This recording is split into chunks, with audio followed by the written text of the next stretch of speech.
Welcome back to Normal Island. I'm Curtis Daly, and I'm joined by the amazing Callum Taylor. Callum, how are you doing? It's nice weather where I'm at. I don't know about you and where Yeah, you're it's living not at, so but bad. It's not. That was a really nice introduction. That the amazing Callum Taylor. I wasn't expecting that. Thank you. but all Um, of us at Turn Up, we are amazing. I have to gas us up, don't I? I'll tell you what isn't amazing: your internet connection. He's- I don't know if the audience can see what we're seeing, but he froze on a big smile. He's back. He's back. He's gone again.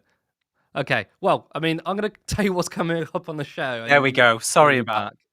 back. Um, okay, tech issues again, but he is back. We're just gonna get him back in.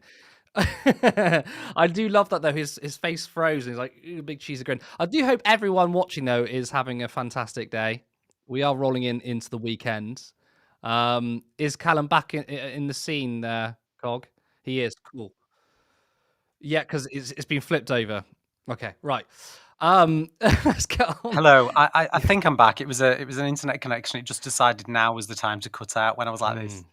Mm. Yeah, no. I was agreeing. I was saying, yeah, we are amazing actually.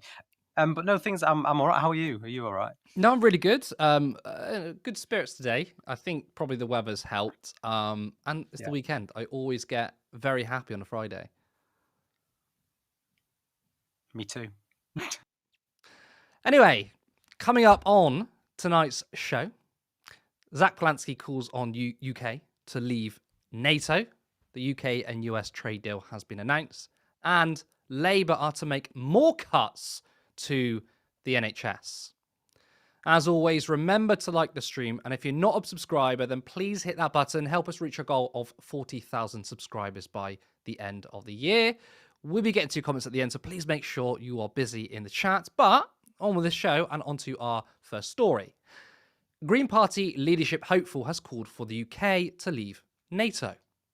I think our NATO policy is out of date. Clearly, NATO has got a lot more complex since Donald Trump has become president, and I don't think anyone should consider him a reliable ally.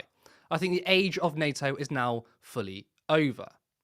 Now, this will be in direct contrast with current Green Party policy, which is to stay in NATO, but it has demands to reform it.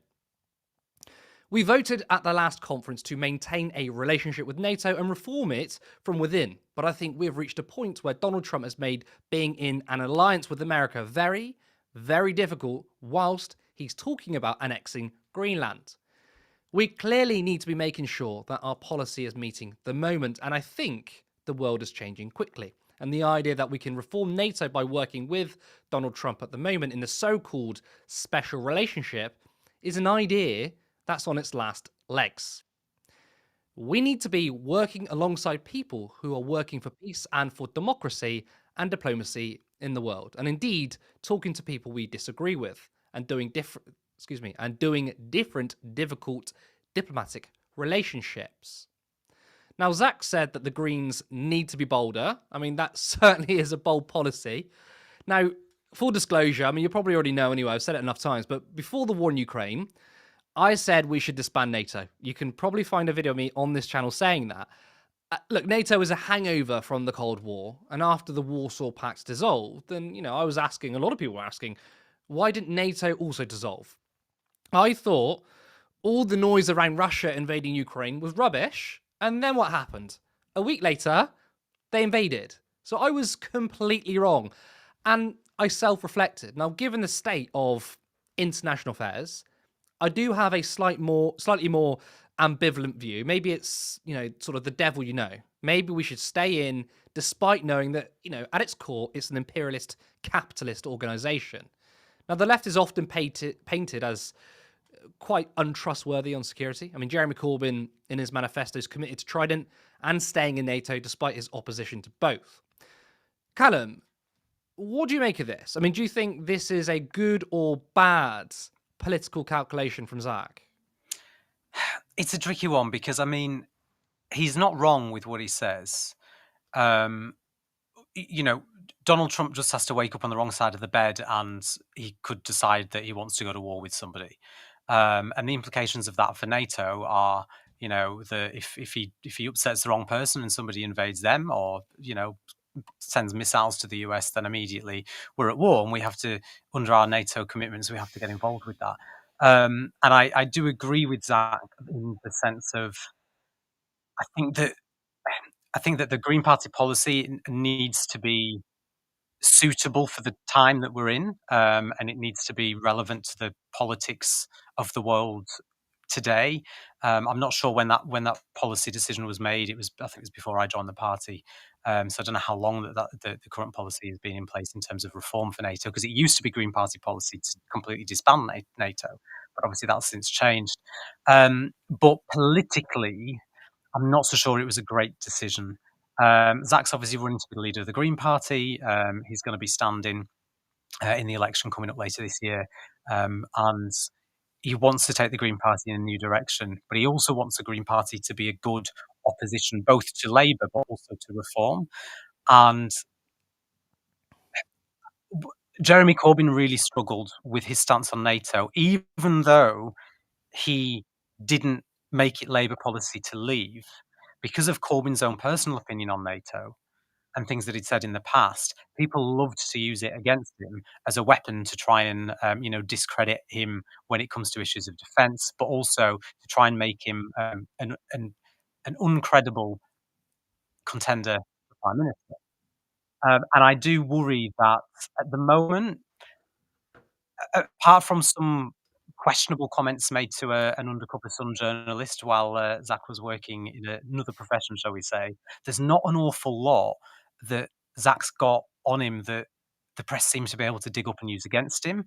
And it seems like, coming out very boldly in an anti-NATO stance, he's going to give them the ammunition that they need to try and discredit him and argue that, he's not a serious political leader. Now, does that mean that I disagree with his statements? Not necessarily, no. I think he makes some really good points, but I do think politically, it probably wasn't the right time to say it. I mean, I think saying that we should leave NATO when you're Labour leader trying to be prime minister was completely untenable, regardless of whether it's a good position or not. I think that would have never have worked, and that's why Jeremy Corbyn sort of, he kind of, it's not, I don't think he was necessarily like, we need to leave NATO inside life. He's always been a big critic of it, right? But say like Trident, for example, he wants to scrap Trident. I think we should scrap Trident too, but it was something that was never going to work when you're trying to build a coalition to become prime minister. Of course, people within this party, there would have been a second coup. I suppose the question is, and look, I've said this before, and I do firmly believe this, right? Zack isn't trying to be Labour leader. He's not trying to be prime minister. Therefore, he does need to be bolder in order to be heard. Now, Nigel Farage has criticised NATO before. That hasn't harmed him. But of course, on the flip side, you've got Zack, who does need to unite his base before he wins the leadership, right? And there might be a split there, maybe within the Green Party itself. You've got the socialist left, who are way more critical of NATO. Some want to leave. And the liberal left, who think we should appear more moderate on defence.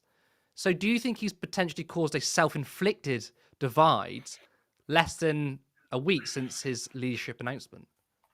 It depends how the membership of the party want to take it. The way that the constitution of the party works is that no leader can just change policy on the fly. The Green Party is one of if not the only party in this country that actually has a very democratic process in terms of how policy is decided. It's one member, one vote on everything from the leadership right the way through to what makes it onto the manifesto and what is policy. And it's not unheard of for the party leaders to be at odds. I mean, we saw it recently with Adrian Ramsey and Carla Denyer over the decision by the Supreme Court over the definition of woman in the Equality Act. It was very clear. I think it was what Adrian didn't say about it rather than what he did say that made it very clear that his views on that were different to Carla Denyer's. But that didn't change party policy and the fact that the Green Party supports self-ID. And the Green Party constitution still says that despite the need to be a gender balance in the leadership between your leader and your two deputies, or your two leaders and your deputy, the Green Party believe, for the purposes of the leadership, that gender is what the person identifies as rather than what was assigned at birth. So even when there are disagreements within the leadership, that doesn't change policy. So doesn't that mean it's a this is kind of the thing. He's announced this policy before he's become leader. Has that not created more problems? Because official policy by the members is to stay in NATO and reform it, whether you think that has merit or not, but that's the party policy. He's already come into the leadership race saying, by the way, I disagree with our party policy. Now, I think it would make sense if Well, the membership didn't vote on every single policy, and by electing a leader, you are de facto electing their platform. That would make sense. I mean, it may have come at the right time, because next weekend the Green Party have got their policy fest coming up, Yeah. where Green Party members sit down and hash out ideas and discuss and debate what they think policy should be, what motions they think they want to start looking at taking to conference later in the year to become policy. And if people are thinking of voting for Zack as leader, and what his view is on that, I suppose it's a brilliant opportunity to take that to the policy fest and say, well, actually, if this is the direction that the party's heading, maybe we do need to look at changing the policy there. And I suppose it puts the idea out there. But even if the policy isn't changed, Zack being leader won't change the Green Party's stance on that issue. It will just be it's not like in the Labour Party, where the membership want proportional representation, but Keir Starmer says it's not happening, so it doesn't happen. If Zack wins the leadership and he is running the Green Party, if by some miracle we won the next general election and there will be another leadership election prior to then, after this one, but let's say Zack's the leader and the policy hasn't changed, he's not going to be able to just suddenly pull us out of NATO because it's what he wants. And I think that people sometimes look at it the same way some of the other parties work. But I hear what you say in terms of a divide. I mean, I don't know. The party's quite divided on a lot of issues anyway. I've mentioned this before. You've got the sort of the old, more sort of small C conservative side of the party that have been in the party a long time. They're normally people of a certain age. They've been around through the early days of the climate movement as well, and the early sort of formation of the party. And then you've got the more, the more sort of, I was going to say energized, but that's a little bit offensive to the others. But you've got the younger side of the party, the energized youth who need someone to go after Jeremy. Exactly. The Greens organise of the party, and the more sort of left wing, the more sort of socialist views and opinions, the people who are much more likely to have a negative view of NATO, and there's almost a 50-50 divide within the party. So it may potentially harm his credibility going into the leadership race. It depends who else is up against. I think what worries me though is that, like, we're socialists and we're wondering whether this is a right move. So surely there is going to be a big divide, because again, not everyone in the Green Party is a socialist. He's going to have to win the more liberal left or liberal sort of wing. And if us socialists are going, oh, is this tactically the right thing to do? Kind of worries me. Now, I could be completely wrong. It could be a genius move. I think it's very good for the debate, I think, to talk about the role of NATO, because basically Western foreign policy is basically open and shut case. You can debate a lot of things, but you can't debate Western foreign policy. I do think that is brave of him to do. What I wish, and look, he's got time to develop this, but I kind of wished that when he sort of announced this, he announced a concrete alternative plan. Now, he did say, oh, we should form alliances. Sure, because that's always going to happen. But I kind of wished he said, we should probably pull out of NATO, but have a very strong European alliance without the US, because we can't trust the US. He didn't really do anything. So so people are going to take it this way. And I don't think they'd be wrong to say this is unilaterally leaving NATO and leaving all sort of security alliances, which I don't think Zack is calling for, but that's the way it's going to be seen. And the media is going to weaponize and say, well, look, you can't trust Zack on defense because he doesn't want any alliances. Again, he probably is thinking about more of a European alliance, but I wish he'd say that. On the flip side of that, though, Corbyn's Labour was attacked for being anti-NATO, despite the fact that that was never their policy.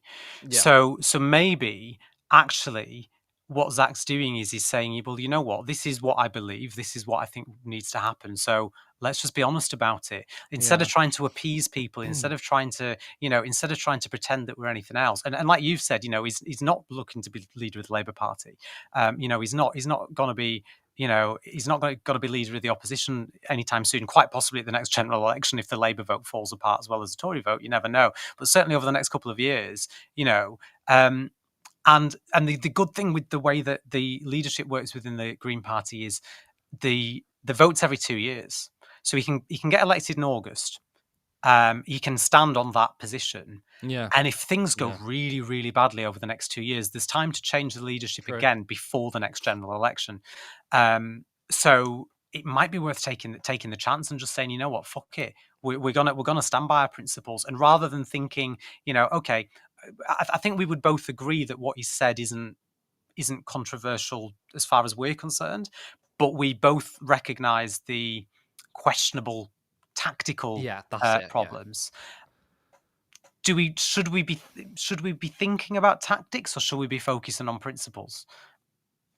I mean, I think this is going to be the case of it being a good or bad decision on the fallout, right? If this works, it's a good decision. If this is really bad, it's not a good decision. I think that's just kind of all it is.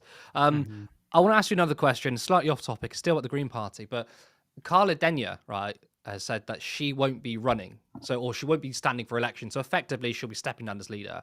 Yeah. I want to get your thoughts on this, and presumably, she would endorse Adrian because Adrian Ramsey is the co-leader as well. So if he were to stand, she would most likely endorse him. I'm not so sure about the endorsement. I mean, they did stand together previously, although they've very clearly got a difference Yeah. of opinions on many things. Again, the way that it works when you're running on a joint ticket, I think what happened, and I wasn't in the party when they got elected, but I think what happened was that I think they were playing tactically. I think they put two people together who were, Carla's very much of like we were saying earlier, the more sort of younger, more energized, the more sort of left wing, very socially progressive side. Adrian's definitely the small C Yeah. conservative side of the Well, you know party. about with the pylon thing and everything, Exactly. and where he won his Putting seat the as two of well. them together is brilliant because there's something for everyone then. But I wouldn't like to preempt who Carla may or may not endorse. What I would say though is I think it's very clear that Adrian will be standing. He put a statement out thanking Carla for her support when she stood down. It's very telling that they didn't. If he was planning on stepping down, you'd think they would have announced They it did it together. together, wouldn't they? Yeah. But he also said, Carla has done so much to prove that we can take our values to the wider audience needed to win and to give us the credible parliament-based leadership that we need to win even bigger. And it's no secret that Adrian believes that in order to be taken seriously as a credible political leader in the UK, you need to have that Westminster presence. And I think it's very likely he will be announcing at some point that he's going to be standing. And I think that's the attack line that he'll be going after Zack on, is that Adrian's a Westminster politician, Yeah. and that gives him more credibility than Zack, who's a member of the London Assembly. And I find that also quite funny because Carla Denya's reasoning for stepping down was to say, look, I'm a member of parliament. I've got a lot of projects. I want to focus my time in Westminster. The leader actually kind of is not tied down to Westminster politics, can actually spend more time campaigning. Because, obviously, when we interviewed her, Lewis Aaron interviewed her, he said, why aren't you more engaging on social media, for example? And she said, look, it's not an excuse, but I'm going to give you the excuse anyway. Part of it's because we actually work hard in Westminster. Yeah. Not like, Labour, the Tories, or Reform, where they just spend most of the time campaigning. They're actually doing the work in Westminster. So for then Adrian Ramsey to say, well, we need a Westminster-led, let's say she said a Westminster-led Green Party, sort of flies in the face of what Carla's saying there, really. Mm-hmm. No, it does. It absolutely does. But equally, I don't agree with it, but I understand the argument that having the leader be an MP gives more weight, it gives more credibility, because every other political party in this country, apart from say the SNP or possibly Plaid, I'm not 100% certain with Plaid. Certainly with the SNP, the leader of the SNP is obviously John Swinney, who's in Scotland, which is why you then have a Westminster leader. But that's all that would happen. I mean, obviously you've got Farage, you've got Starmer, you've got Badenoch, you've got Ed Davey, who are all the leaders of their parties and also Westminster MPs. But the SNP managed perfectly well with a Westminster leader. And I mean, it could be, if Adrian didn't win, there's every if he wants that responsibility, there's every reason for him to be put forward as the the Green Party leader in Westminster, with Zack or any other candidate that might be up and may win being the leader of the party. But I think on the point of Carla specifically, I think she made the right decision to step down, especially with Zack announcing he's standing. Because I think if the two of them had been standing against each other, I think a lot of people would have struggled to choose who to support. Yeah, and I think it probably would have. It might have slightly edged Carla anyway, because I mean, Carla's been leader, and the Greens have made gains, and people might feel like, well, actually, I'm worried us going backwards. Now, I think that actually the Greens needs to be bolder because they might have hit a ceiling. But that's the makeup of the membership. They might go with Carla, but I agree. I think it was a good move for Carla. It is worth mentioning, though, that anybody who's thinking about maybe joining the Green Party, if you join the party, I think Zack put something out the other day and said if it's before the end of July, you will be able to vote in this leadership election. So a lot of people that really like Zack Polanski but have been unsure about whether or not they wanted to join the party are joining the party so that they can support him and vote for him. Do not take it as a given, and do not take it for granted that just because Zack's a popular figure on the left that he'll be elected as leader. If he goes against Adrian, or even if he's going against any other candidates who may come forward and put themselves out there who are more on the Conservative side of the party, like I said earlier, there is a pretty 50-50 mix of people, and I wouldn't take anything for granted in terms of which direction it could go. But if you are keen to see somebody like that, or actually, even if you're not, if you absolutely hate him and you want to make sure he doesn't become leader, join the Green Party. That's my little All pitch. right, we'll leave it there. But good stuff though. But we're going to move on to our next story. The UK and US have agreed to a historic trade deal announced by Keir Starmer yesterday. The UK and US have reached an agreement which looks to lower tariffs after Trump decided to engage in global blanket tariffs. So what are the details of the deal?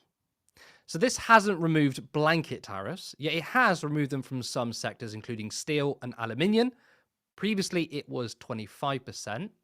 There are now reduced tariffs on cars, cut from 27.5% to 10%. This is for the first 100,000 vehicles, but note that's around the total amount exported last year. There was anticipation that the digital tax would be cut, but it doesn't seem to be in the deal. The deal will open up the US agricultural market for the UK, yet it apparently states there will be no drop in food standards. Now, this is a good thing for the steel industry. It's been struggling for a while, and now it won't be hit with any tariffs. So, has Keir Starmer come away from this looking pretty good? I mean, was the fawning over Trump something that just worked? No tariffs on steel, reduced tariffs on cars, no drop in food standards, apparently. At first, you would think this is a pretty good deal, and you might think it was well negotiated by Keir Starmer. However, when you zoom out a little bit and look at the deal today compared to before Trump started his global tariff policy, things look quite different. So beforehand, on average, the tariffs paid by Americans on UK imports was around 3.4%. Now it will be 10%. That's triple from before. So, what has Starmer agreed to? In response, Britain will scrap its tariff on ethanol, which is used to produce beer, coming into the UK from the US. You see, there's a lot less detail on our side. A lot of it is up in the air, so we're not quite sure.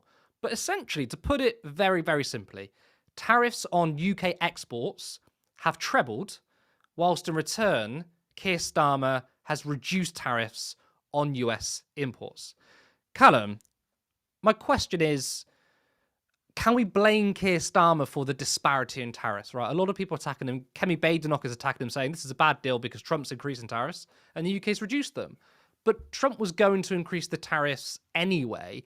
And Starmer, you could argue, sort of did his best to keep them at 10% whilst also reducing and even removing them completely in some sectors. I mean, Kemi Badenoch said that we've been shafted. That's the language that she used to describe this deal. Look, Trump was already fucking everybody over, to put it bluntly, with the tariffs. The increase in tariffs that he's put on every country you can possibly think of, including islands that are inhabited only by penguins, for God's sake. Like the actions of Donald Trump have had a worldwide reaching economic ramification that is beyond anything that Keir Starmer has any control over. What worries me is that we're essentially letting, giving in to the playground bully. We've got no cards on the table at all, because there was only one thing that Donald Trump wanted, and that was a state visit. And we offered him that the second we went there, with that, that dorky little scene of, "Oh, I've got a little envelope here for you," and like that's immediately gone now. With that leverage is gone. What else does Trump want? He doesn't care as long as the US make a load. If he makes a load, which they're probably not going to with some of these tariffs because it's going to affect them too. But what's in it for him? And what worries me is that instead of saying, you know what, bring it on, put these tariffs on, just hit us with it, we'll just deal with it. It's not, we'll deal with it like everybody else. See how long they last, and to try and sort of psych him out until he eventually backs down. Because let's not forget, the US tariffs on the rest of the world are going to have a negative impact on America too. Yeah. And there's only so long you can drag them out for before Trump's going to have to U-turn on it anyway. But by going in with a trade deal in it like this and actually, solidifying some of these deals, I think Trump's going to be laughing. He's going to be absolutely pissing himself. And also, how many other countries have made a trade deal with the US since Trump's gotten into power? This is literally like the first one. Yeah. So what that, I think that's strange as well. It's almost like he's sitting to wait and see whether or not we're whether we're gonna give in at our end, whether he's gonna get what he wants. And if he has his way with us, then maybe he can reach out and try it with somebody else. But it seems like it's almost like a like he's using us as a little lab rat or something to try and see how far he can go. But what I really, really hate, what I absolutely despise, is bullies. And Donald Trump is very, very clearly and very proudly a bully. And when the school ground bully, comes up to you and he's behaving like that, and he's being really nasty to you and he's picking on you, you do not rise and give them exactly what they want. And we've already done that, and now we're groveling. And the other thing is he's threatened to go after the film industry as well. Yeah. I mean, that's a tax he's talking about, isn't he? 100%, 100% on the film industry. And I mean, that's obviously, for those of you that don't know, I'm trained as an actor, and that's what that's my other job, is acting, and it's an industry that that I hold dear to my heart. And this idea that it's all about trying to encouraging directors and producers just to stay in America and make films over there. Some of the best films in cinema are made in the UK. Even some of the big Hollywood blockbusters are filmed in the UK. And to threaten to take and bring a hell of a lot of revenue to the UK, and to the Treasury as well as a result of the production, and to threaten to put a tariff on that at 100% is just beyond comprehension. And I worry that agreeing to this trade deal is not going to prevent Trump from doing all the other terrible things that he wants to do, and it's just going to tie us into having a relationship with a horrible little bully. I mean, you actually pose a good question, a really interesting angle, which is that this is the first major trade deal. Trump is going to U-turn eventually on some of these tariffs. I mean, he actually did it twice with Canada and especially Mexico. And by agreeing to this deal, it kind of tells them, actually, tariffs are good. So, I mean, that's a very interesting way of looking at it, because the way I was looking at it was, well, actually, there's two ways you can look at it. One, if you look at the deal itself, remove everything else, look at the deal in a vacuum, it's not the worst deal. And he did very well to negotiate 0 tariffs on steel, right? And reduce tariffs down to 10% on cars. That's only when you look at it in a vacuum. Obviously, when you zoom out, which is what his political opponents are doing, are saying, well, Trump has tripled tariffs to 10% and you've cut tariffs, right? That's two ways you can look at it. I do think it's a little bit unfair, though, to say, well, Trump agreed to a deal where Trump increased tariffs and the UK reduced them, because at the end of the day, Trump already added these tariffs, right? He did a blanket tariff of 10% on the UK. That was going to happen regardless. So you could argue this is Keir Starmer doing harm reduction, because had he But walked away, I just want to finish, had he walked away from this deal and said, you know what, fuck you, that there would have been 25% or 27% on cars and 10% on steel. So potentially, and especially steel is very important. I think that's one way of looking at it. But again, you do pose an interesting angle, which I hadn't thought about, which is that maybe he should have held out, because by doing this deal, he's kind of legitimized Trump's tariff agenda, and but now also other countries might fall behind. you've already acknowledged that he was probably going to have to U-turn anyway.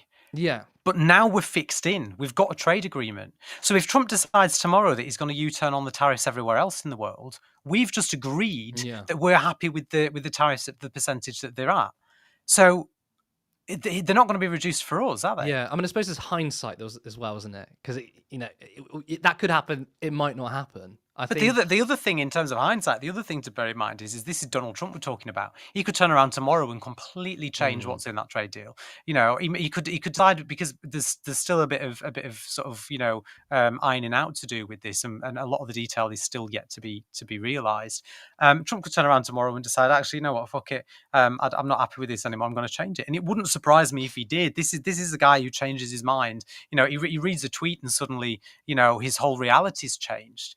So, you know, I think until it's complete and we know the details of it, I think don't that's what suppose. worries me a lot, though, because first of all, when it comes to food standards, they said, well, Keir Starmer says there's going to be no drop in food standards. But like, how much control do you have of that? Because if their market is opened up in terms of agriculture, in terms of farming, we're going to be importing a lot of their beef. So how do you know? Isn't the point of having higher standards is to block certain kinds of foods if they don't meet a certain standard? So is he saying, okay, we'll buy your beef, but we'll reject it if it's not high enough quality? I don't know how you can ensure.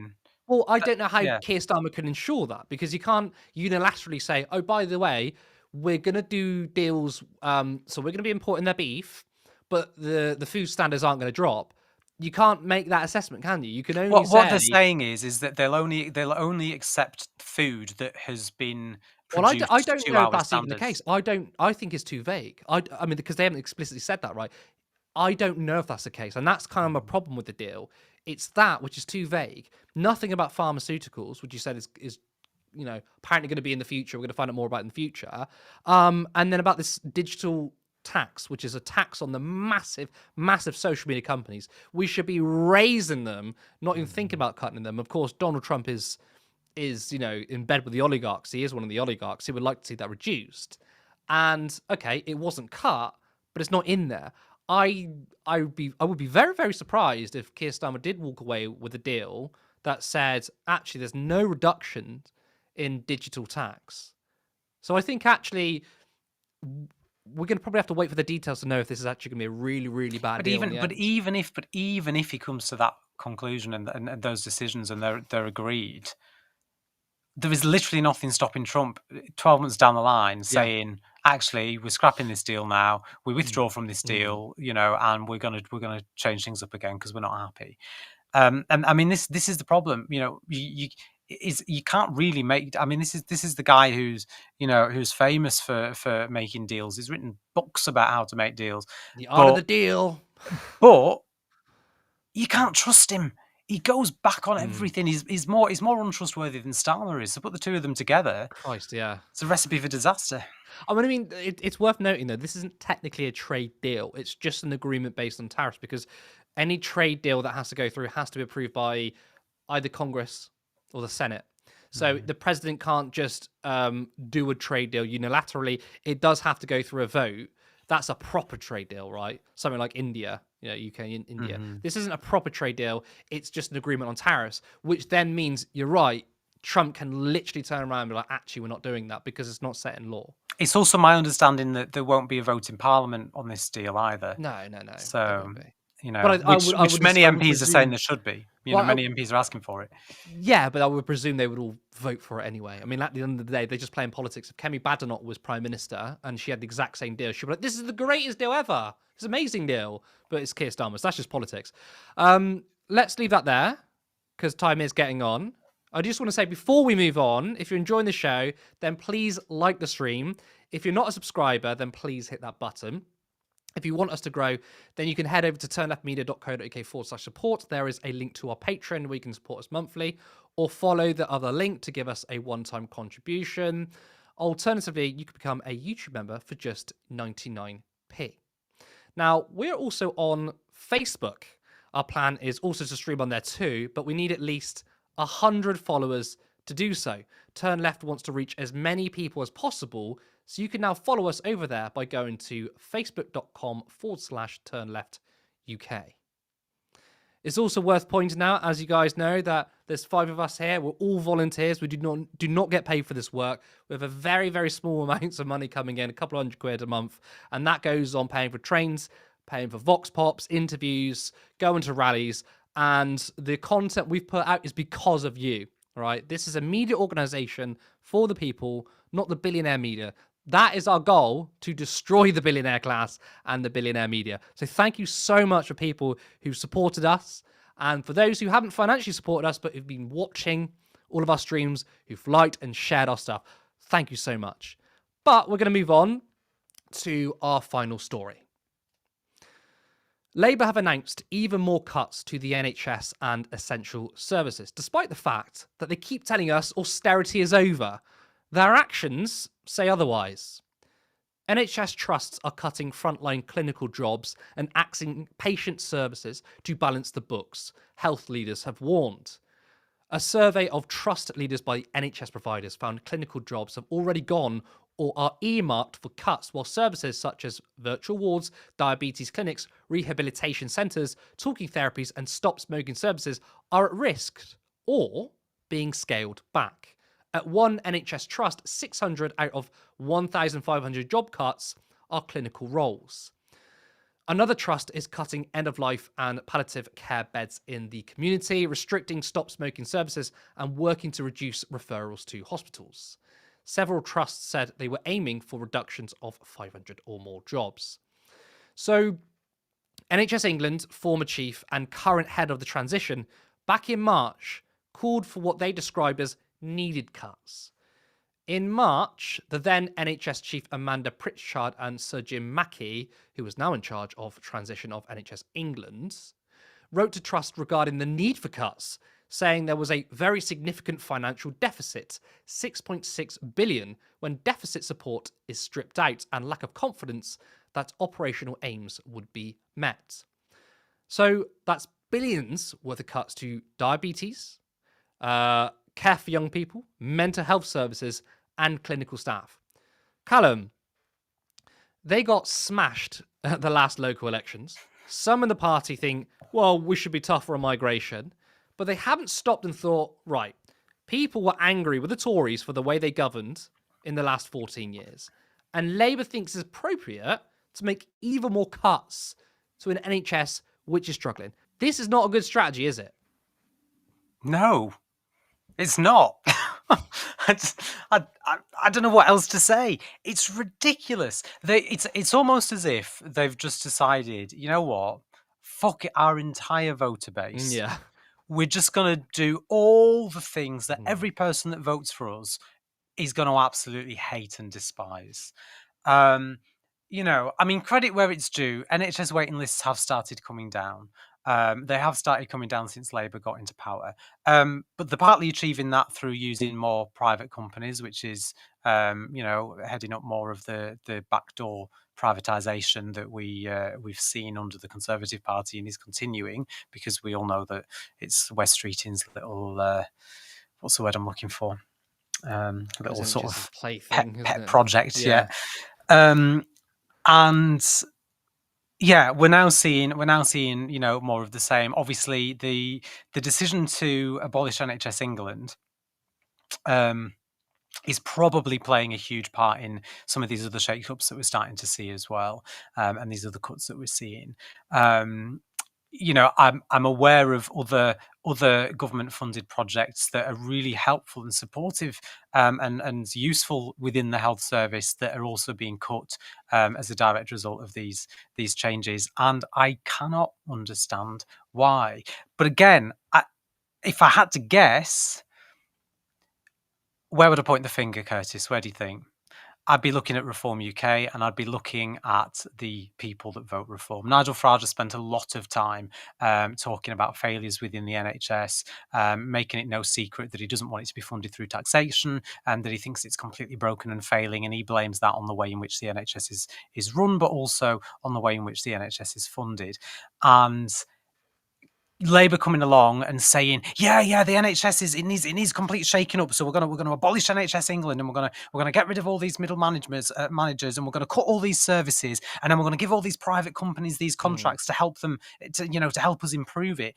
They're just parroting the Reform line, and they're trying to appease those voters who aren't going to vote for them because they vote for Nigel Farage's Reform Party anyway.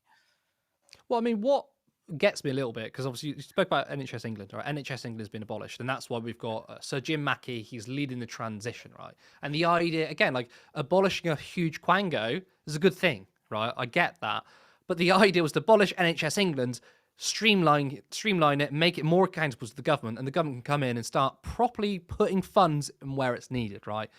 The issue here, though, is that the chief of NHS England and the new transitioning leads, Jim Mackey, both seem to agree, because they both said back in March, yeah, there's much needed cuts. We need to probably make about £6 billion worth of savings. So they see eye to eye. So this idea of abolishing NHS England and things are going to get better, nothing's going to get better if this new team, it doesn't matter what you call it, doesn't matter whether there's a quango or not, if the funds are still not going to places it needs to go, if it's still being stripped away from services. Mm-hmm. So it hasn't made any difference. Now, I agree. NHS England, you can scrap it, get rid of the quango, make sure funds are going to services, to essential key services, where it needs to go. I would say a lot of the waste is the private contracts, but no one wants to talk about that, do they? But I find that very strange that they made this big thing about getting rid of this quango. But it seems like that the old guard and the new guard completely agree. And it's just more austerity. It's playing up to this whole Doge nonsense, isn't it? Where we need to find wasteful spending and then cut absolutely everything and slash absolutely everything. And it's not going to help. It's not going to improve anything. We need reform in the health service. We absolutely need reform. And I'll be the first person to admit that there is a lot of middle management that make it very difficult. But the problem is that it's already run too much like a business rather than a public service. And all that these changes are going to do is make it run more like a business and less like a public service. Which opens the doors for more privatization, to move towards an insurance-based system where people start being charged a fortune if they want to, see their GP or if they need to call an ambulance, and where poor people end up having to remortgage the house like they do in the States in order to use the health service, while the richest of the rich, don't get bothered by it. But again, like you said at the, before, in terms of the electoral performance of Labour, Starmer's whole thing, which has 100% come from McSweeney, is going harder, going faster. We need to double down on these really unpopular and unhelpful policies. We've told the left that they're literally not welcome in the party anymore, which has alienated a huge swathe of people that all the evidence suggests are now either voting for the Liberal Democrats or are voting for the Green Party or independents. They've alienated now a huge swathe of people in the centre who are, if you look at Runcorn and Helsby by-election, they're simply just not bothering to go out and vote anymore. And well, I mean, who's left? I wonder who they're going to alienate next, because it seems like 2/3 at least of the voter base, they've basically just said, "Nah, see you later. We don't care about you. Bye." And what have we got to show for it? Is this going to improve things? Is cutting services in the NHS really going to improve it? Probably not. No, I agree. We're going to leave that there, and let's bring in our producer. I'm sure we've got some really good comments to go through. Joining with us right now is Cog. How are you doing? You got yourself on mute. Brilliant. That was a good start. I started talking. Freeze like I did. Yes, true. I did not freeze with a big smile on my face. That cracked me up when that happened. I was nobody in the audience could hear, but I was just like losing it. Okay, so let's go through some of the comments that we've starred.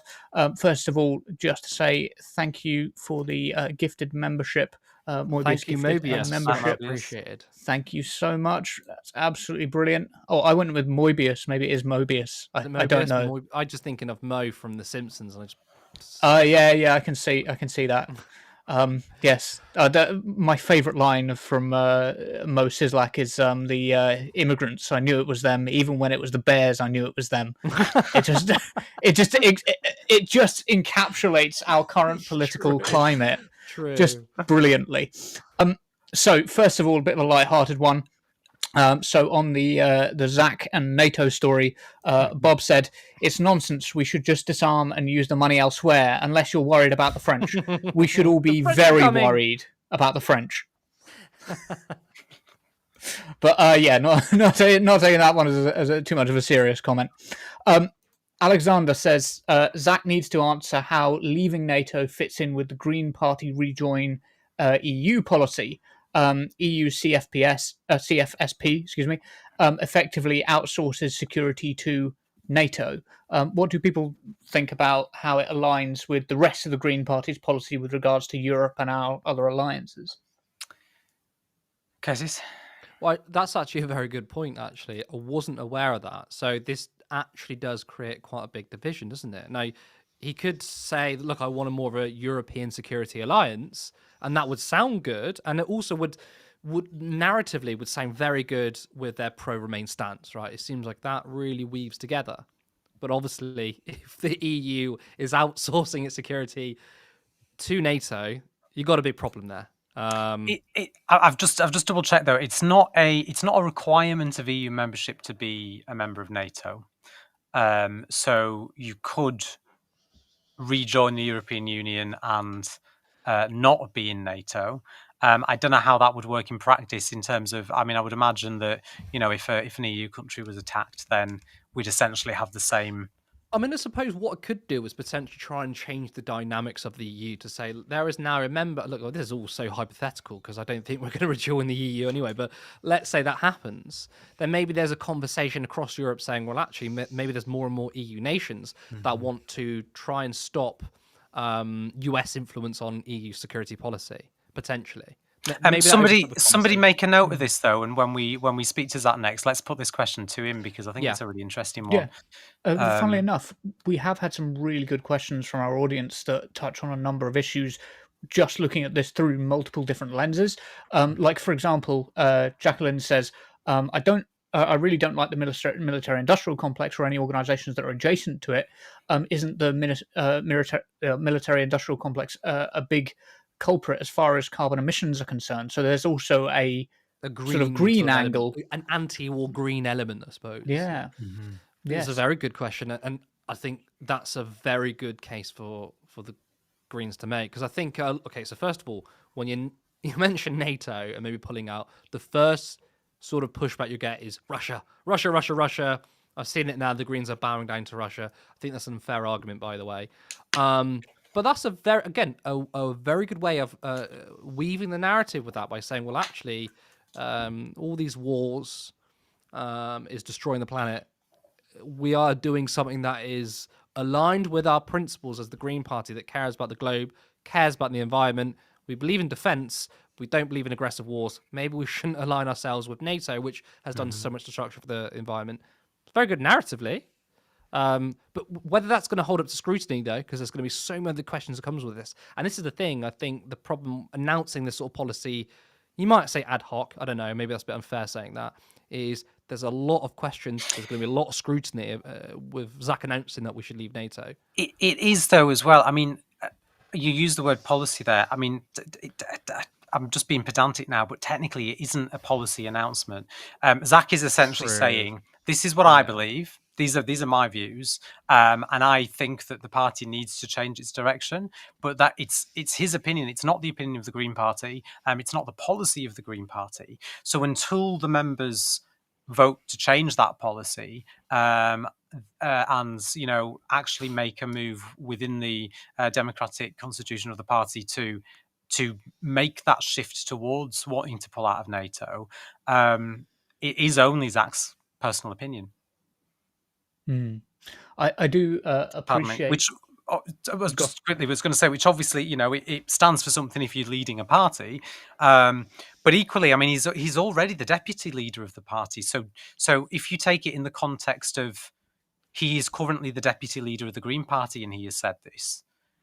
I've not seen any sort of massive fallout about, the deputy leader of the Green Party is saying this. Therefore, what does this mean about the Greens' Well, I mean, view on this I think issue? because he's officially said he's running, right? Then people are taking it in a way that this is the direction the party wants. I don't think people are going to say, "Oh, the current deputy has contrasted or contradicted the Green Party's policy." I think because they know there's a leadership election, people aren't going If to. Angela Rayner said it, they would, though.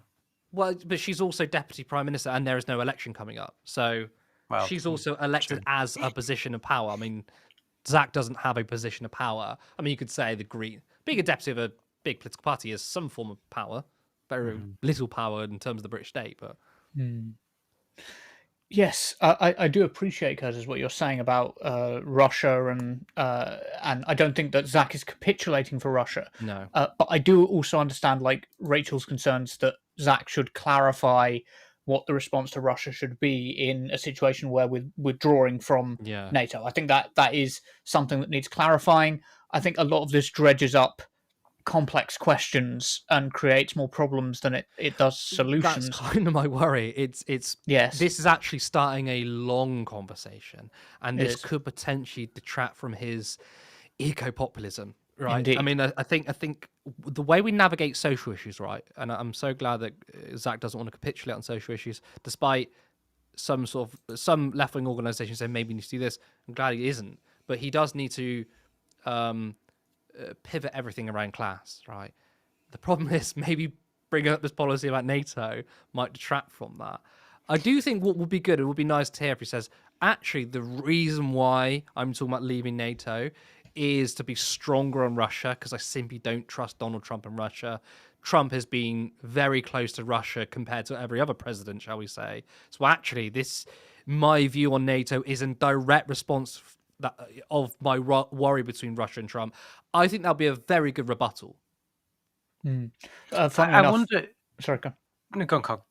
No, because I'll drag it further down the line. Say what you're going to say. I was just going to say, I wonder what would happen, again, hypotheticals, if we left NATO and then let's say Russia or another hostile state decided to fire at us and essentially attack us or declare war. Would NATO countries be able to come to our aid, or would they be? Because I mean, if you look at Ukraine, we've not been able to send troops in and actively go and fight against Russia on behalf of Ukraine. But the fact that they're not a member state of NATO hasn't prevented NATO allies from providing them with weapons and with financial support and with military support in order to fight the fight.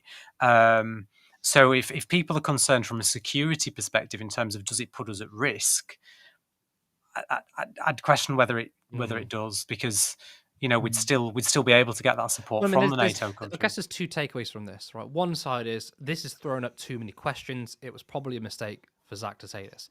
The flip side is this is bringing up a lot of questions. We're finally putting this to the debate. Zack Polanski is actually shaping the political debate, and it's very good if you're the person that's shaping the political debate. That will give you more exposure. It could give you more popularity, and it is important that we talk about the role of NATO. I think we need a comprehensive defensive strategy Europe-wide, but NATO, we have to admit, it's generally a force for bad. Even as in the way I see it, is like the devil you know. I mean, do we unilaterally pull out of NATO right now? I don't know, because I am worried about Russia. But maybe these are questions we ought to be asking, especially with Trump. So this could go either way. Again, it's possible. It's possible that's what he's doing. Maybe, because like I said before, it doesn't actually change the policy of the party. So rather than him being, I know people are saying in the comments that he's spoken before about not wanting to be too technical, and and I think it could just be that it could potentially be as simple as, rather than saying I think this needs to be policy and this is what it would look like in practice. He's essentially saying, the political landscape has moved a lot and we cannot trust Donald Trump, which we know we can't. And maybe we do need to have a conversation about whether or not we remain part of that alliance. And it could just be as simple as Zach's way of saying, let's have the conversation. Yeah. I mean, look, it's 4 years from general election. If there was a time to bring up a debate, this is the time to do it. If it was a year before the election, probably not. Yes, I think the majority of the country would be pro-NATO. But look, I think we should stop seeing things through historical terms, playing by the old rules, right? Remember, 18 months ago, Reform were polling in single digits. They are now 10 points ahead of the Labour Party in a recent poll, right? Many polls are showing they're on for a majority. That doesn't mean that majority of people could have one opinion, that you can't flip that opinion. It's very, very difficult to do. But do you know what? Politics is so volatile that why not? Why can't Zack Polanski come in and bring this to the debate, effectively argue it, and actually in a year's time, people's minds been changed? Because at the end of the day, I think a lot of people would side with NATO right now as a kind of a sort of, it'd be the default position because no one's really debated it in a while. So if you say, should we stay and leave in NATO? People go, oh, probably just stay in NATO because that's kind of the default position. But we actually haven't had a debate on this in a very, very long time. Maybe it's due. And maybe this is a very important intervention. But is it important to do it when you're running for a leader of the party? Who knows? I think there are a couple of things to consider. I think what Cal said about Ukraine not being totally abandoned, I think that is true. But I would rather be Poland than Ukraine right now. I'd rather be the country that hasn't been invaded because it might trigger World War III than but I think that there's all sorts of questions. We could have the same debate about nuclear weapons, but I don't think it's wise personally. I like Zack. I really like Zack. But I personally think this is a mistake from him to go in this direction. You've got to bear in mind, so Zack is not trying to be the prime minister, right? We've said this so many times. He's trying to be what UKIP or the DUP were to the Conservatives, but for Labour. He's trying to be the kingmaker. He's trying to have influence. And that only requires influencing about 20% of the population, as Selena and Curtis was saying in a show earlier this week. So it's probably best to focus on the unity issues of that core demographic.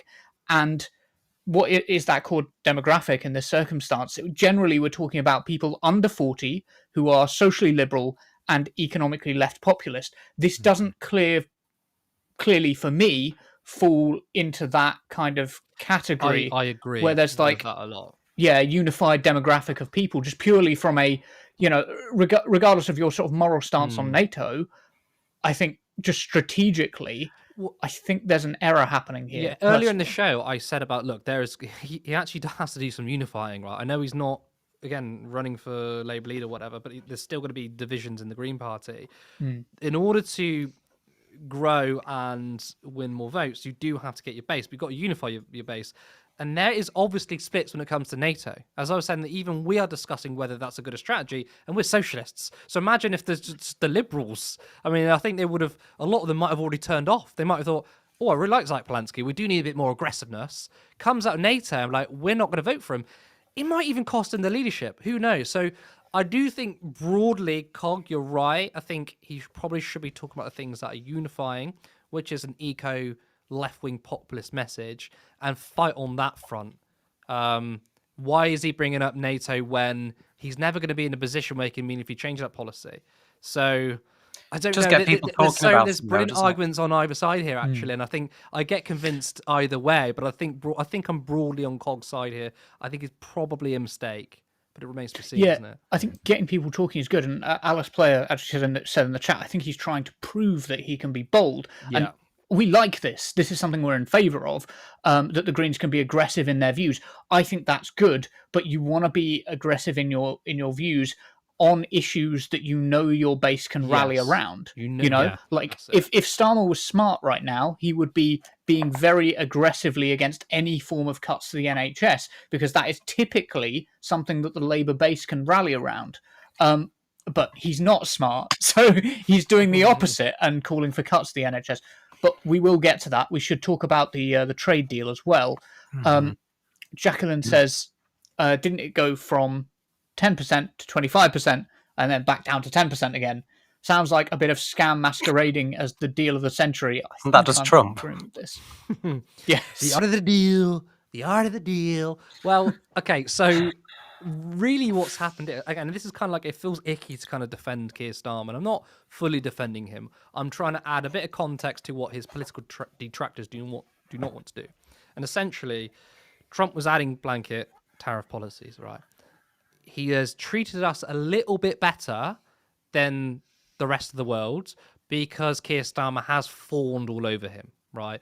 So before we had this agreement, he kind of got Trump to say, right, the UK is going to get a 10% tariff, a 10% blanket tariff, rather than what other people are getting, which is 15, 20, 25%. So already the way Keir Starmer's positioned himself, he's already kind of done harm reduction. What this deal has done is kind of further compound this harm reduction. So when people say, well, what's happened there is he's reduced tariffs and they've increased it, I think, again, we obviously had this debate earlier, I think what he's trying to do is harm reduction. Now, this 10 to 25% and the back down to 10%, I'm not quite sure what you're specifically referring to in the 25%. There was of course a 27.5% on cars, so that's down to 10%. Not sure what we're referring to explicitly in the 25%, because I don't think the UK was ever slapped with a 25% blanket tariff. We were given, when he did his Liberation Day, there was that timetable. That was that table of a chart of tariffs. The first one we got was 10%. That's what I recall. So I don't remember it going up to 25 and back down. Could be wrong though. I don't know whether Callum wanted to jump on this as well, but my thoughts are that if you ally yourself with Trump and you get a deal, the problem is then you can't blame Trump if things start to shape up differently and the economic situation turns for the worse. Whereas if you isolate him, you not only remind people that bullying on the world stage won't work, as Callum said earlier, that's quite an important message, but you also give yourself a scapegoat for why things might not be going well in, trade domestically. You give yourself a bit of an out. And I think there's perhaps, again, a bit of political strategic error there. But what do you think, Cal? Yeah, I agree. I think, I mean, look, Trump's not, he's not well known for his honest business skills, is he?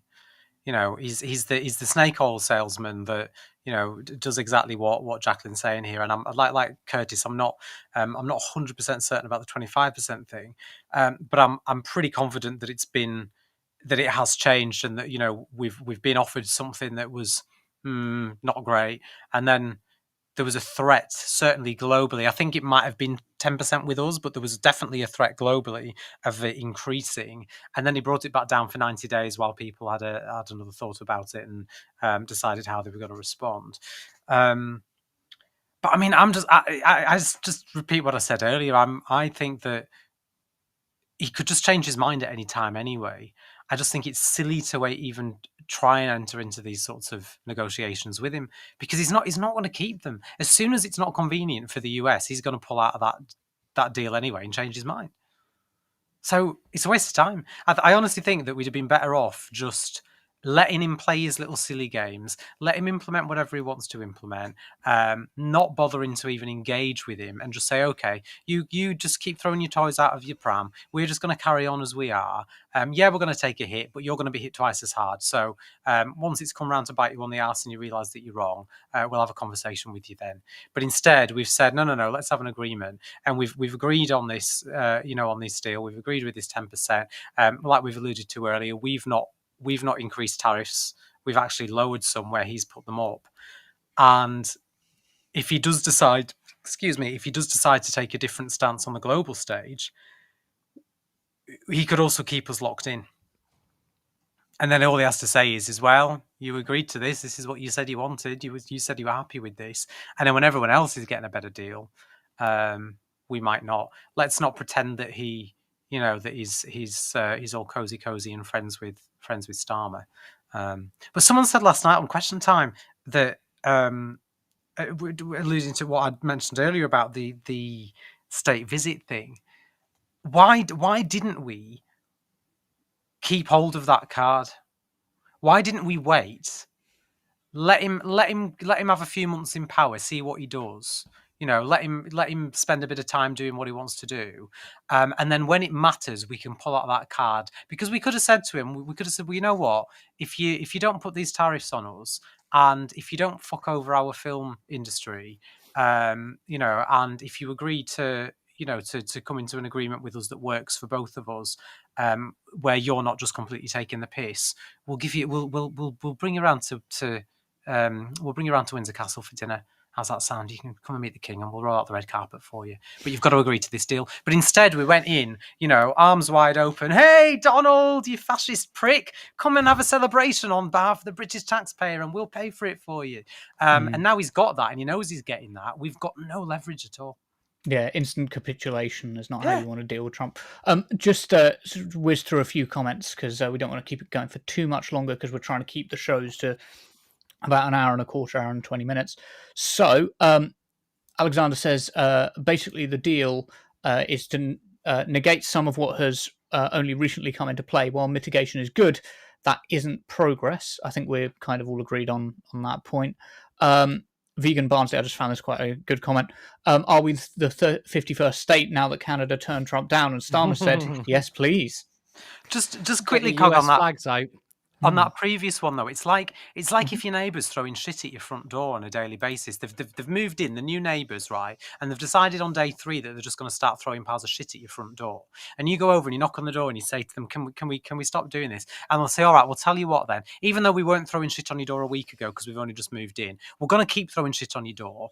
But if you start paying us, if you start giving us 20 quid, we won't throw as much shit on your door." That's essentially what this is. He's come in, he's brought these tariffs in that have fucked everybody over, and now he's coming up with a deal to mitigate something that he didn't even have to bring in the first place. To benefit who? Well, it doesn't benefit us, does it? We've still got shit on our door. So yes. The person with the cat symbol, I don't know what their actual name is. It's a line drawing of a cat, right? Yeah. Mental health services are already in ruins. This is in regard to Labour's NHS cuts. Mental health services are already in ruins. Stopping smoking just leads to increased costs later. Yeah, cutting any primary care leads to increased costs. 100% right. Martin Cook, I wanted to share a personal story from somebody. Martin Cook said they had to wait 4 weeks for a phone appointment. Had it last week, not getting better near me. This is the thing, is Starmer is doing all of this. Things are getting worse. It is, as Curtis said, just repeating the Conservatives' mistakes. Mistakes that very deliberate policies. Yes, but politically mistakes. Yeah.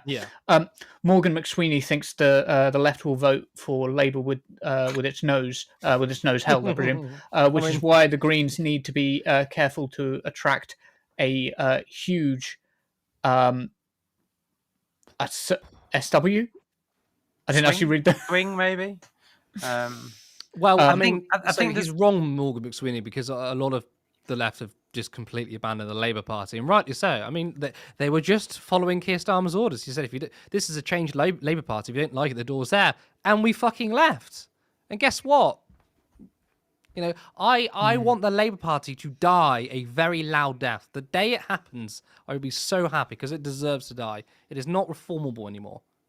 Yeah, there is a concern for the Greens though, that if people just leave the Labour Party and go to the Green Party, it gives a legitimate. I mean, I've spent the last 3 nights debating with Reform voters on TikTok, and have very regularly pointed out the very obvious truth that a hell of a lot of the Reform politicians were Conservatives only a few weeks ago, and it does if Labour just suddenly all swing to the Greens. Which I myself did. I did have a period where I was politically homeless before I joined the Green Party. But it does open up that easy attack line of, well, you're just Labour but in a different colour, which also the Greens definitely want to stay away from, because they don't want to be you don't want the Greens to be in a situation where, yes, they're getting more votes, but when the easy attack line is, but you just Labour but with a green tie, because I don't think that's going to help people trust the party as being something that's different and new. Or maybe it will. People trust Reform even though they're the Tories with a different shade of blue. So what do I know? It's true. I can't comment so much on the Greens situation, but I did just want to say on the NHS, just a personal frustration from me. Just fund the fucking NHS. You can't cut your way to growth. You need to just invest in it, because investing in it is the only way. I mean, I think Helena, No Justice MTG, puts it brilliantly, that it is like, refusing to spend in the economy is like expecting your plant to grow before you've watered it. And saying, well, we'll water the plants once they start growing. It's not a good strategy at all. But I do really feel, and I've been feeling this more and more lately. Culturally, we are a one-note nation in terms of how we go about our habits, the habits we picked up from our antiquity. And it's kind of why we've ended up in a situation where we've got Reform, Labour and Conservatives all having the same economic policy. Like, identical economic policy. It's 3 shades of the Conservative Party. I think, I It don't know if I said literally it is. on Wednesday, but I said the Conservative ideology is the most successful ideology in this country. Political parties fall, but the ideology hasn't. So the Conservative Party has fallen. Well, where's it gone? It's gone into the Labour Party. The Labour Party looks like it's falling. Well, where's that gone? Into the Reform Party. So we can see the Conservatives die is hilarious. Very fun for me. Watching the Labour Party crumble is also hilarious and cathartic. But my enjoyment is short-lived, because the Conservative ideology is still so prevalent. It's gone into Reform. And if Reform dies, and without a radical, strong left, we're going to have a Conservative ideology with more extreme elements of the far right work together. That's why I try and stress to people: Reform are no different. In terms they are just literally just the Tories in a turquoise brand. In terms of where those votes are going, though, I've just seen someone mention the by-election that Reform won from Labour yesterday. I've not looked at the specific numbers in that case, but if you look at what happened in Runcorn, the vote share went from the Conservatives to Reform, and the Labour vote just disappeared. So even though Reform are winning seats from Labour, they're not winning Labour votes, they're winning Conservative votes, and the Labour vote is crumbling. It's exactly what we saw during the general election. It's almost as if Labour voters don't don't want a Conservative Party, they want a Labour Party. So when Labour becomes the Conservatives and then Reform are just a more right-wing Conservatives, then yes, most of those votes are going to go elsewhere or stay home and vote. And they don't get this. They do not get this. Do you think they'll get it when they're not in government anymore and we've got Nigel Farage running the country? No, they won't get it. Do you think Morgan McSweeney will sit at home and go, was it me? Was I the bad guy? Do you know why? The reason why is the same as the US Democrats, right? The US Democrats care more about keeping on their corporate donors than winning, right? They, of course, want to win. They, of course, want to beat the Republican Party. But there's one thing they want more than winning, and that's keeping their corporate donors happy. That's keeping the party the same. When Labour lose the next election, and I think they will Morgan McSweeney, Labour together, and all the corporate Labour people and the billionaire supporters who are probably going to jump ship to Reform, are they going to go, oh, we should have been more left-wing? No, they're not, because they're so wedded to sucking up to power. That's what it is. That's why Labour is irreformable. It's never going to move back to the left. Labour would gently remind you, though, Curtis, that they did win the last general election with a very, very large landslide in terms of seats. Yeah, I mean, I would remind them they also got less votes than Jeremy Corbyn in 2017 and 2019. Especially the 2019 election was the worst defeats since 1935, and then Keir Starmer boldly comes out and gets less votes. That's the broken first past the post. So, I've got some criticism from in the chat for not bringing up comments which are critical of NATO. Wasn't a deliberate choice on my part. But I went back and I grabbed one because I originally had it, and then to save time, I dropped it out. Just because we were trying to keep the show to an hour and a quarter, but that's gone now, so I might as well bring it up. Yeah. Edward Sexby said, so critics, what's not socialist about this stance? NATO is over, and with the US going fascist, they have no part in it. NATO can reconstitute itself without the US. I think it's what we alluded to earlier, though, isn't it? That I think we agree that what Zack is saying is right. Yeah. It's just the political tactics of it that we're questioning. Yeah, I don't think any of us said it's not a socialist stance. I mean the only reference to socialist I said was, I think I probably said, the more socialist left will be highly critical of NATO or would want to leave it, and the more liberals will be like, we want a more moderate stance. And this is in terms of like the Green Party policy or Zack Polanski.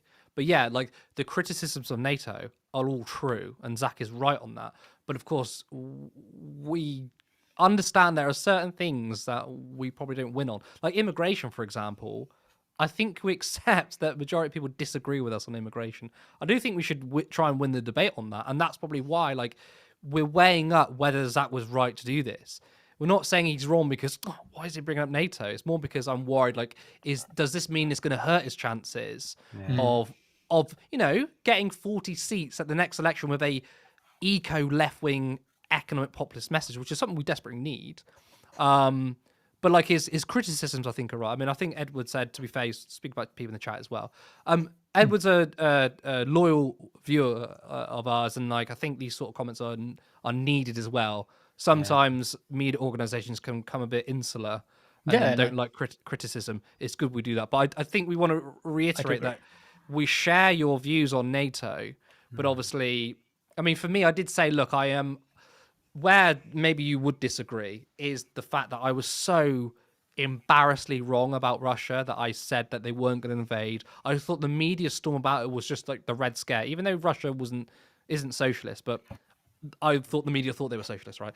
I thought it was all overhyped. And then when it happened, when they invaded, like a week later, it did cause me to reflect. And I was like, is NATO like the devil we need to stay with for the time being? However, if there was an alternative, like a European sort of European security sort of alliance without NATO can go fuck itself, that sounds also quite appealing too. But you're allowed to change your mind as well, Curtis. Zack's received a lot of criticism for, well, the fact that he was once a Liberal Democrat, and also because of his previous criticisms of Corbyn, which he has since, gone back on, and he's since said that, he, having become deputy leader of the Green Party, he hadn't realised just what Corbyn was actually dealing with.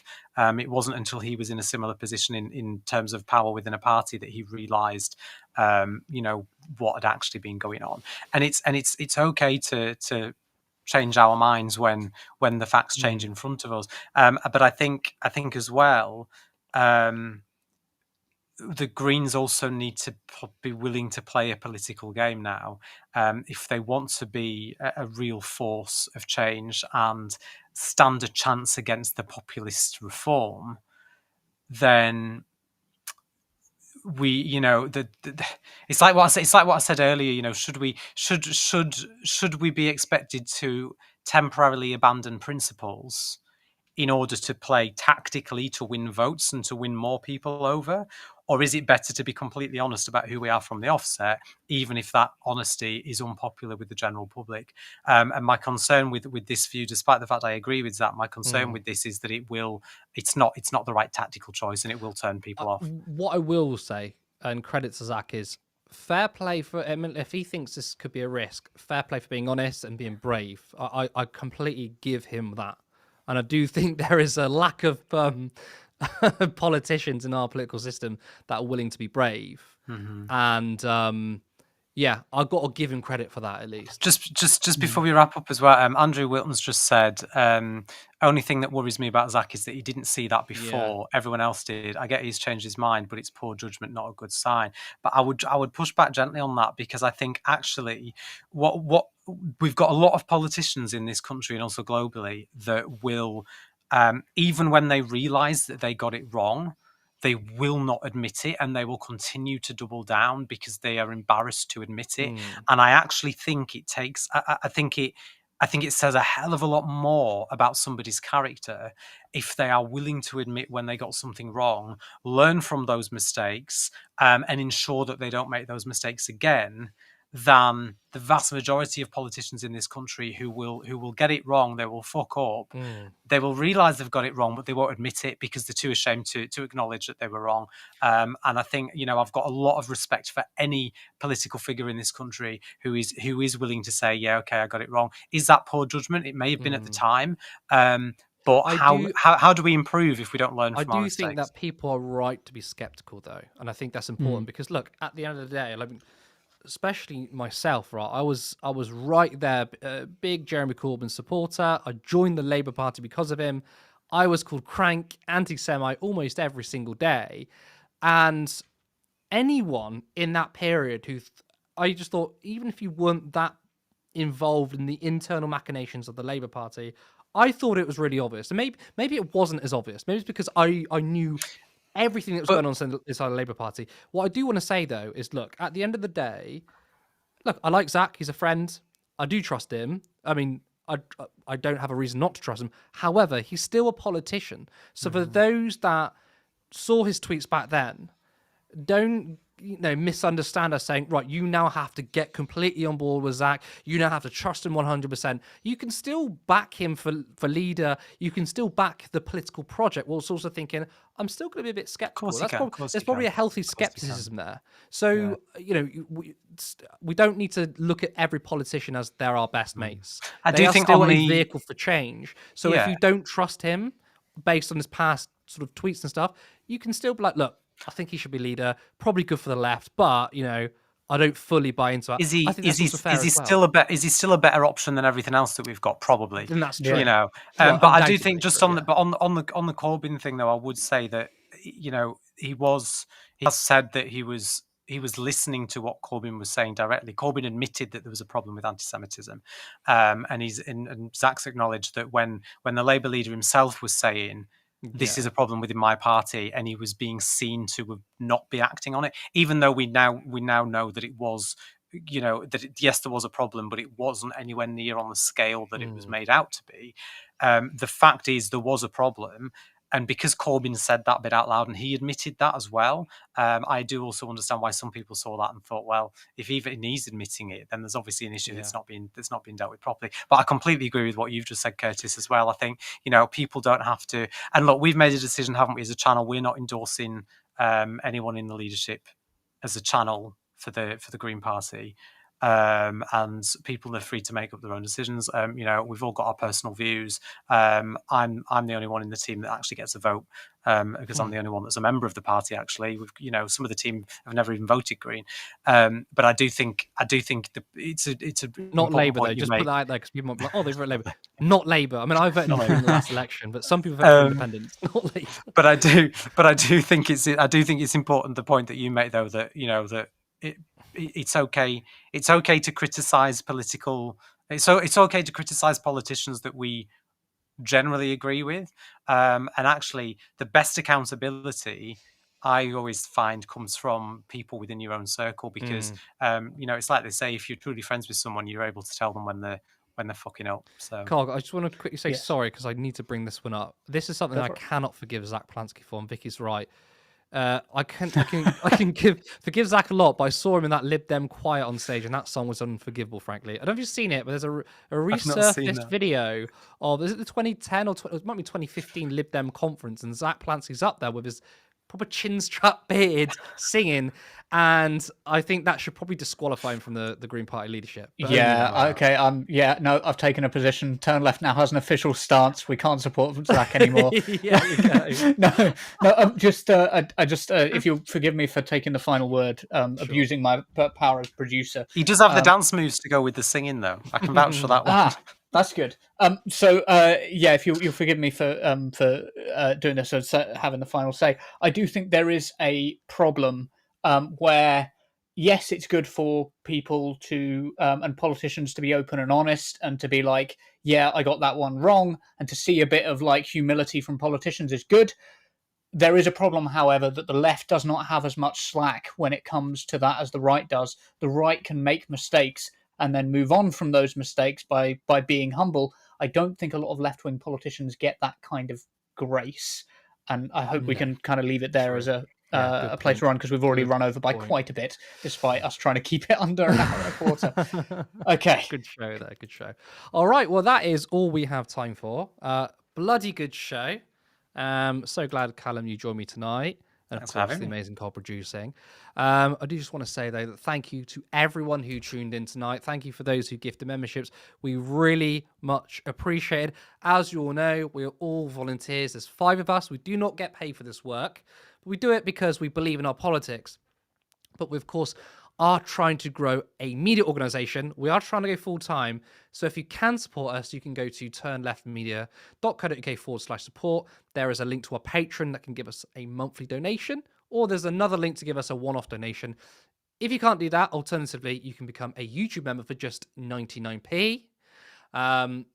Your money so far has been fantastic. We've got something we're going to announce fairly soon, which is very exciting, and your donations has helped us do that. But of course, us going to rallies, us doing vox pops and interviews, it all costs money, especially everything so damn London-centric, and we're all over the shop. I mean, I'm in Leeds. The trains, they're crazy. You've done that. So you've already funded the kind of commentary and journalism that we want to see, so we can take on and smash the oligarchs and the billionaire press. But that is all we'll have time for. I'm Curtis Daly. Thank you so much, and I'll see you next time.